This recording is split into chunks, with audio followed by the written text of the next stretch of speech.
আল্লাহ, আমার অমুক নামে একটা বন্ধু ছিল, এই বন্ধুটা আমাকে দিবানিশি রাত দিন নেক কাজে, আখিরাতের কাজে, ঈমান আমলের কাজে উৎসাহিত করত, অনুপ্রেরণা দিত। বিনিময়ে আজকে আমি নেক আমল করে কবরে আসছি, আর আমার জান্নাতের ঠিকানাটা আমি দেখতে পাইলাম। আপনার কাছে ফরিয়াদ, আপনি আমাকে, আমার সেই বন্ধুটাকে মৃত্যু পর্যন্ত হেদায়েতের উপরে রাইখেন, এবং আমার মতো কবরেও এমন জান্নাতের দৃশ্য তাকে দেখাইয়েন।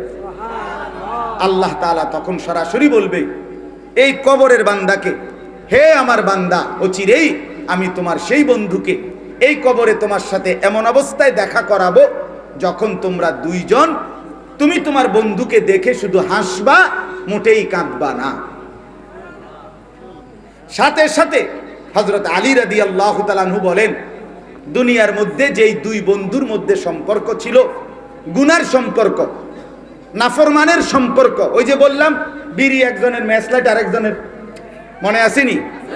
মোটরসাইকেলের একজনের অকটেন ঢুকাই দিছে আরেকজনের, মোবাইল একজন এমবি দিছে আরেকজন, এই যে সম্পর্ক। দোস্ত আমি আছি না, আমি থাকতে ফ্রেন্ড, বন্ধু বন্ধুর জন্য যদি আমরা কিছু না করতে পারি, আমার টাকা যদি তোর উলঙ্গ ছবি দেখার জন্য খরচই করতে না পারি, তোর মোবাইলে যদি এমবি দিতে না পারি, তা আবার বন্ধু কি? আর একসাথে চলি আমরা, তুমি জুয়া খেলবা, আমি টাকা দিতে পারতাম না, তাহলে আর ফ্রেন্ড হলাম কেন?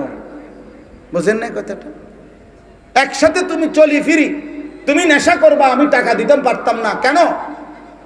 আমরা বন্ধু না? এই নাফরমানির বন্ধুত্ব। এদের দুইজনের একজন মৃত্যুবরণ করলো, কবরে গিয়ে প্রশ্নের জবাব দিতে পারলো না। আল্লাহর পক্ষ থেকে বলা হবে, আমার নাফরমান বান্দার জন্য জাহান্নামের দরজা খুলে দাও। এই নাফরমান জাহান্নামের দৃশ্য দেখে যখন বুঝবে এটাই তার জাহান্নাম, তখন সে মনে পড়বে ওই অসৎ বন্ধুর কথা।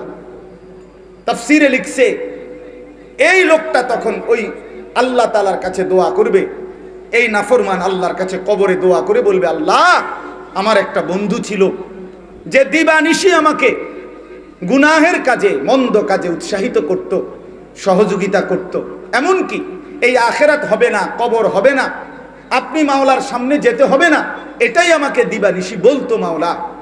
আজকে তারই প্ররোচনায়, তারই উৎসাহে আমি দিবানিশি গুনাহের কাজ করে আজ আমি এই অন্ধকার কবরে জাহান্নামের দৃশ্য দেখলাম, এবং আমি বুঝলাম এই জাহান্নাম আমার ঠিকানা।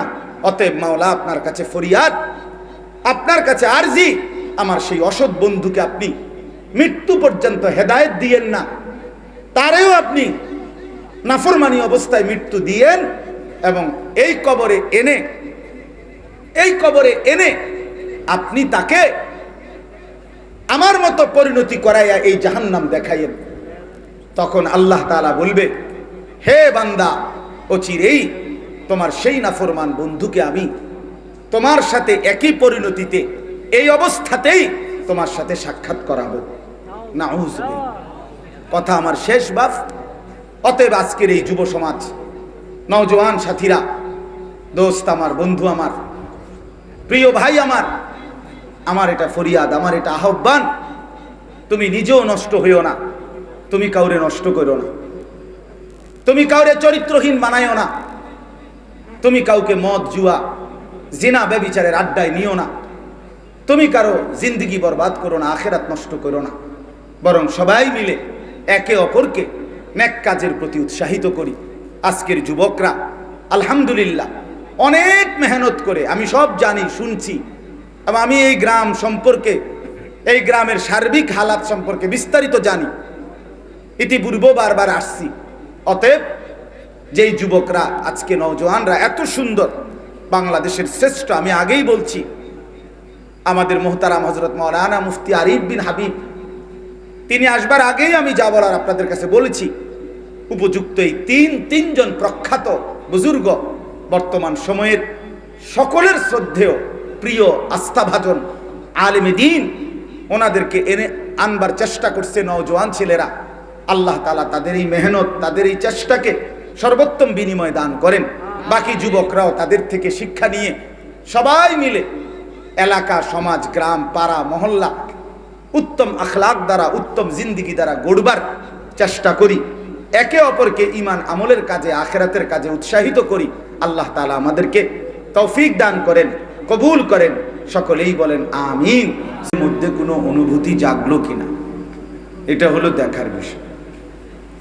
কোরআনুল কারীমের মধ্যে আছে সমস্ত নবীগণ লোকদেরকে আল্লাহর দিকে ডেকে দাওয়াত দিয়ে, তো ওনারা এটা বলতেন, ইন উরিদু ইল্লাল ইসলাহা মাস্তাতাতু, হে আমার জাতি, হে আমার সম্প্রদায়, তোমাদেরকে দিবানিশি আল্লাহর পথে ডেকে আমার উদ্দেশ্য আর কিছুই নয়, শুধুই তোমাদের পরিবর্তন,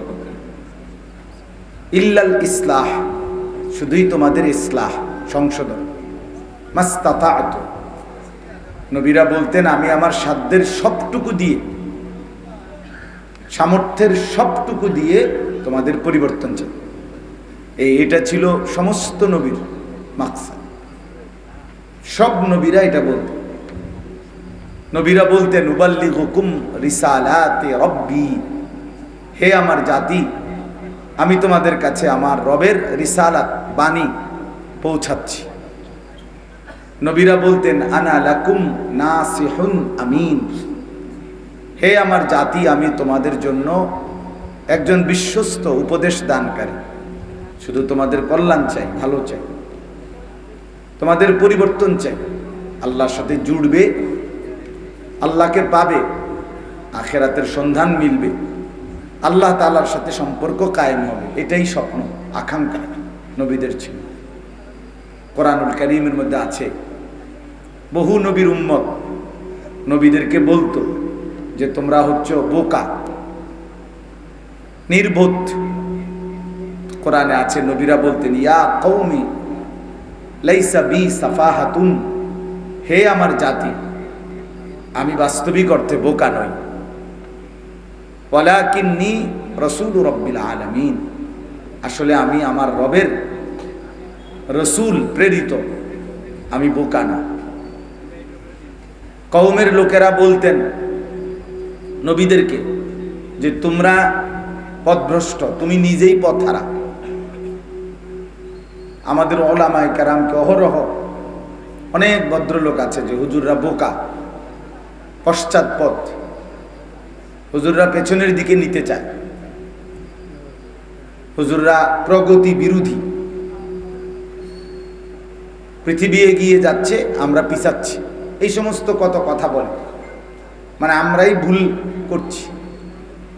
কোরআনুল কারীমের মধ্যে আছে নবীদেরকে পূর্ববর্তী জামানায়ও কাফেররা এটা বলতো। নবীরা বলতেন ইয়া কওমি লাইসা বি দালালাতুন, হে আমার জাতি, সত্যিকার অর্থে আমি পথভ্রষ্ট নই, বরং তোমাদেরকেই পথ দেখাচ্ছি। এই জন্য বাপ, মূল বিষয় কিন্তু এটা মনে রাখতে হবে। আলহামদুলিল্লাহ, অনেক সুন্দর আয়োজন, বড় সড়ো আয়োজন।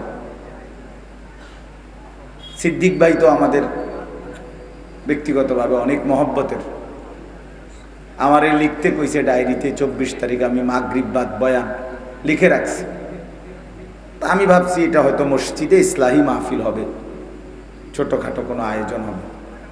এখানে আয়সা, কাছাকাছি আয়সা টের পাইছি যে না, আমি আসলে আর জিজ্ঞাসাও করি নাই আরো কে আসবেন কি আসবেন, পরে এখন আইসা শুনলাম, মাশাআল্লাহ।